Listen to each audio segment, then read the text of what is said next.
Welcome. In front of me is a Motorola Razr 60, and today I will show you how you can record a screen on this device.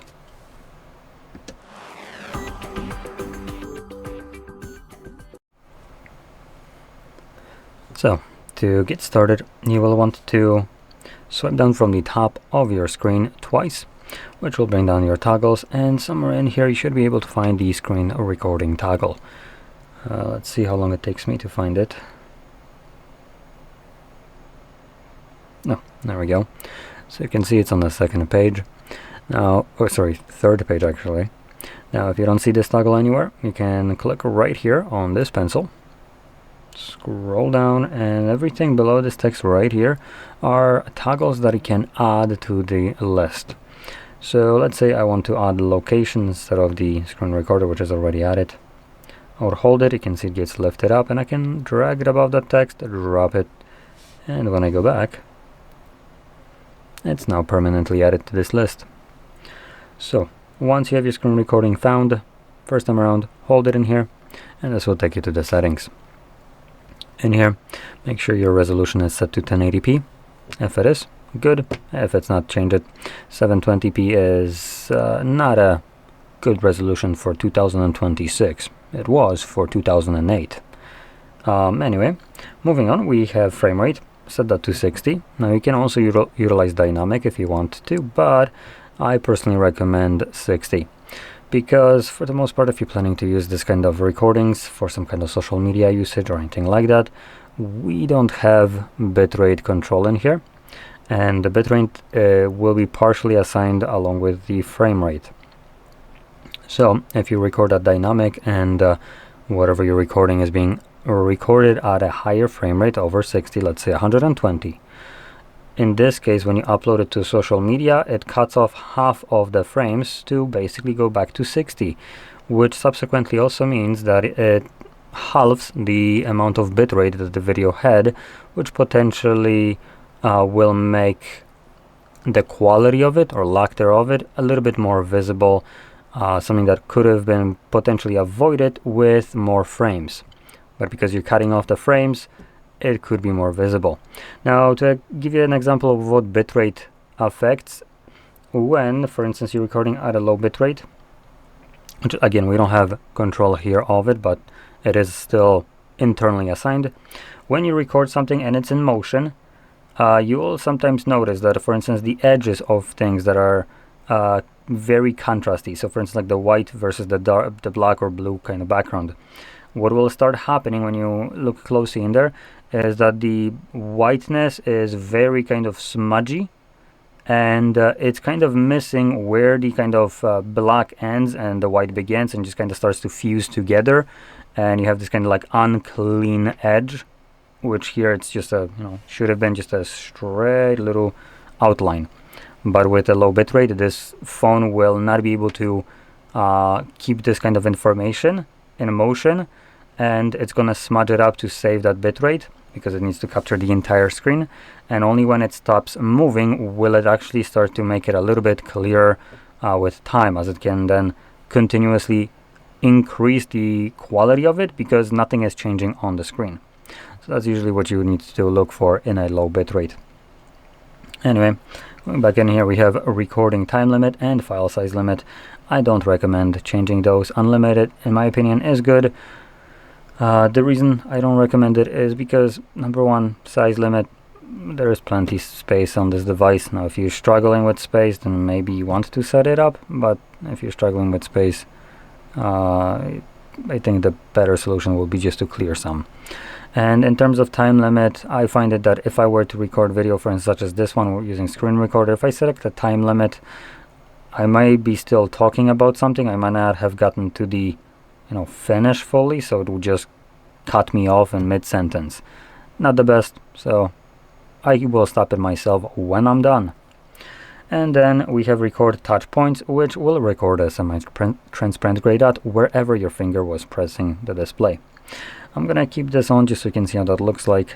But yeah, those are almost all the options in here. One last is the avatar size right here. This actually right here, the image that you can see is the actual size that will be visible on a screen recording if you choose to enable this. Now there's one more option that we're gonna see, so let's swipe down and find the toggle, and this time around we're gonna tap on it, and here you can see we have record audio. For some reason that it's not visible in the settings, so we have microphone, system, mic and system, and nothing. Now for people that will want to record both mic and system, I will recommend either using headphones or just turning down the volume all the way. Reason for that is system sound is being recorded internally through the screen recorder, and you don't need to hear it for it to be recorded. Now when recording both and not using any kind of headphones or anything like that, or not muting it, what could happen is the screen recorder records the sound internally, then it gets played through the speakers, at which point microphone will pick it up the second time, which could potentially create an unwanted echo effect. So it just kind of solves the problem. Now one more option that we also have in here is the recording of entire screen or a single application. Choose whichever one you want. I'm gonna just do entire screen. It still records the application if you open it up, so it doesn't really matter to me. And like I mentioned, here we have the camera.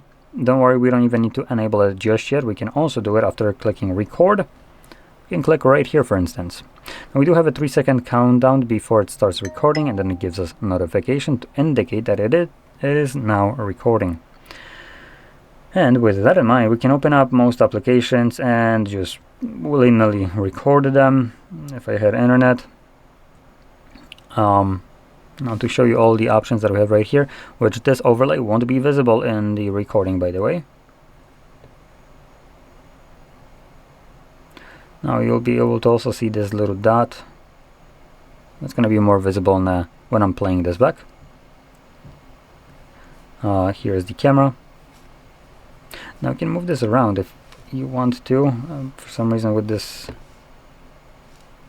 there we go. You can see you can swap it sides. You can also pause it and stop it. I'm gonna stop it.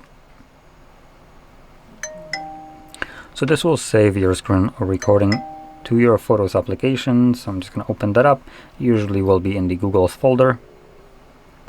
And I am signed into a Google account, which means that my screen recordings will be under collections.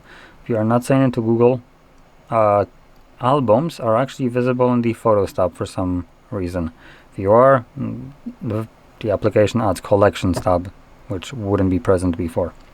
And in here you should be able to find screen recording album somewhere. For me it's right over here, and now I can just view it, which that's not what I recorded. This is. There we go.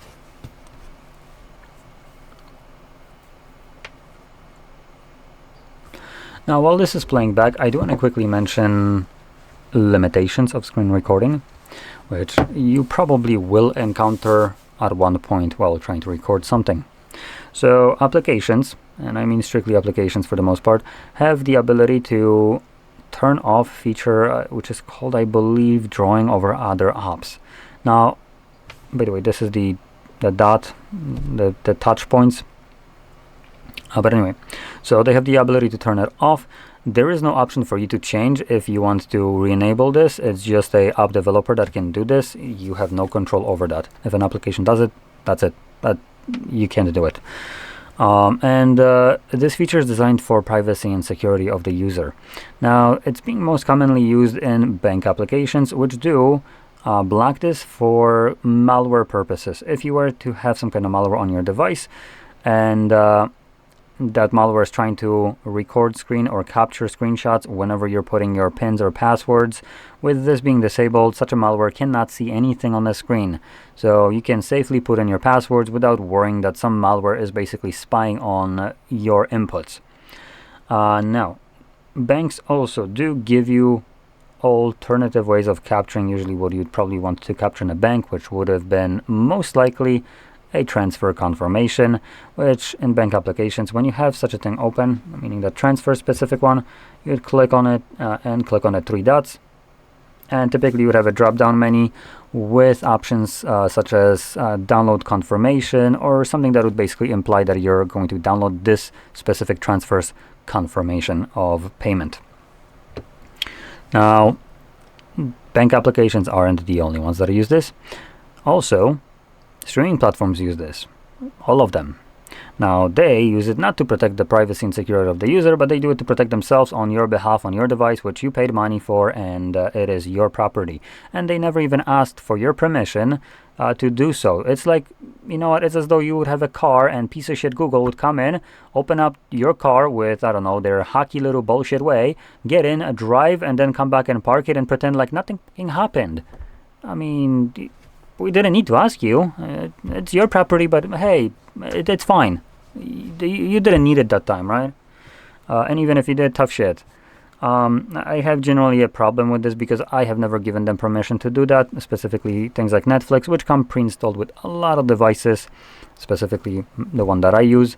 And when an application comes pre-installed, I haven't installed it myself. I never owned a Netflix account, nor am I actually planning to, which means I have never agreed to terms of service or use, which argument in court that I agreed to it in terms of service would completely fall apart because I never owned one. And I, by opening up, don't agree to bullshit. So there was not a single pop-up that would ever confront you about allowing them to do this, but they do it regardless if you're signed in or not, if you own an account or not. Just the sheer existence of an application can prevent you from doing this. I draw the line there. And for this reason, I'll be showing you how you can circumvent this bullshit, because fair use as a law exists to their moronic idea of piracy. They're trying to prevent piracy by basically stopping you from doing what you actually have legal right to do so, which is capturing something on your goddamn device. Just because you captured copyright content doesn't automatically mean it's pirated.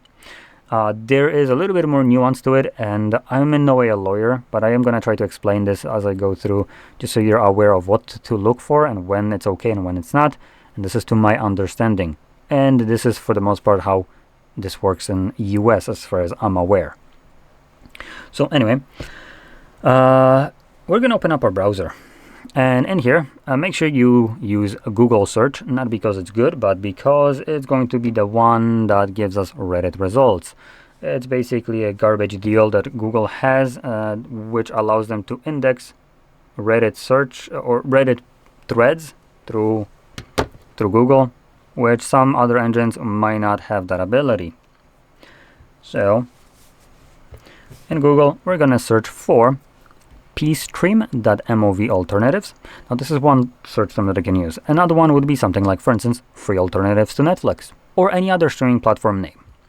And anyway, I'm going to use the pstream.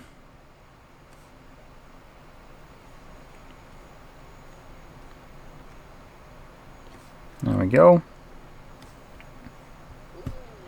And you can see, here we go. Reddit is right at the top. Nice. And you're going to be looking for specifically a subreddit called r/piracy. Like I mentioned, this doesn't mean we're pirating anything. If we click on this, and here you'll be able to find a bunch of links to sites. I don't know if any of them work. I know the first one for a fact it doesn't work. Just to demonstrate it, there we go, it's dead. I don't know if any of them work, but if none of them work, you can try a different search term and find ones that actually work. These sites tend to come back up with different kind of names. They're like cancer, you can't get rid of them.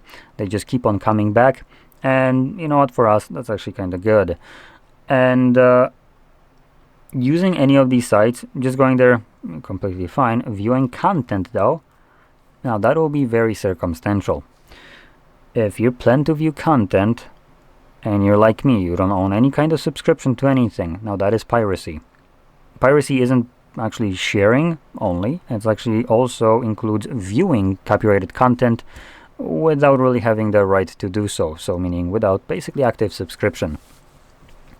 Now, one of the nicer benefits of it is that when you're paying for a piece of shit service like Netflix one, right? Netflix wants you to use their application because you get to pay them for them to rip your phone out of all the personal data so they can monetize the shit out of them. So technically they're already getting their cut of money by selling your personal information, and then they also want you to pay a monthly subscription.